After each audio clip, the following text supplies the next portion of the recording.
Is your website losing you leads without you really knowing it or realizing it? Today, I want to break down the top 5 web design mistakes I see most commonly on business websites and how they are costing you leads or potentially costing you leads.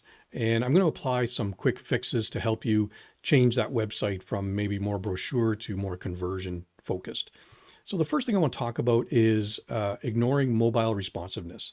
More and more people today are browsing the internet on their phones and tablets, but a lot of websites are still just optimized for desktop. And if your site doesn't display well and look well and function well on mobile, visitors are going to leave. Even Google can start to rank your site lower if your mobile presence isn't up to sort of the task. So quick tips to fixing: use a responsive framework, test on real devices if you can, and look at things like contrast, particularly if we're looking at mobile phones outside. It's going to be much brighter, so you're going to have a better contrast rate, and also things like placement of buttons and links, so they're not too close together, so we might be hitting two things inadvertently at the same time. Second thing I want to talk about: slow loading pages. People are not going to wait for your website to load, no matter how wonderful and beautiful animations you have going or video. So we need to do things like compress and optimize your images and videos if you've got them.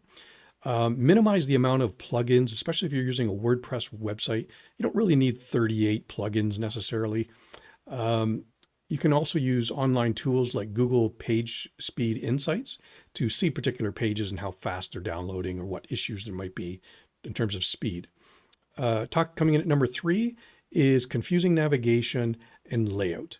So if visitors can't quickly find what they're looking for, they're going to bounce, right? They're going to leave. People scan websites. They don't read every word. And I have to say this a lot to clients. They scan for what they're looking for. So some quick fix tips: keep your menus logical and simple. Use clear labels, services, about, contact. Prioritize user goals, right? Not internal jargon or acronyms or things like that.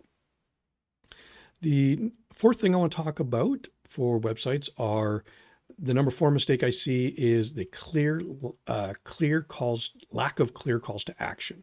So you might have a lot of awesome content, but if users don't know what to do next, they will often leave before they even have a chance to convert. So one of the things you can do is use action-oriented text, like book a phone call, sign up for your newsletter, download this paper. Place your calls to action in prominent places. Again, perhaps higher on the page. And again, make sure those buttons or calls to action stand out and they have high contrast towards things around them. And finally, what I want to talk about is the focus on style without strategy. A beautiful site is very nice, it's very professional, but it doesn't guide necessarily your visitors towards business goals. So things you want to do is maybe spend less time on that correct shade of blue, that exact image dimensions or size or placement, right? We want to look at why are people coming to your website? What problem do you solve for them? Is your structured content clear? And again, we can use things like Google Analytics to help us look at, again, our visitors' path and where they're going and what they're doing. So that's all I wanted to talk to you about today. If you found this video helpful, please hit like and subscribe. For more web tips, drop a comment. I'd love to hear from you guys. And one of the questions I want to ask or leave with you folks is, what mistake do you see most often on business websites when you're there? Just comment down below. I'm curious. And one last reminder: a website should do more than just look good. It should convert. Okay.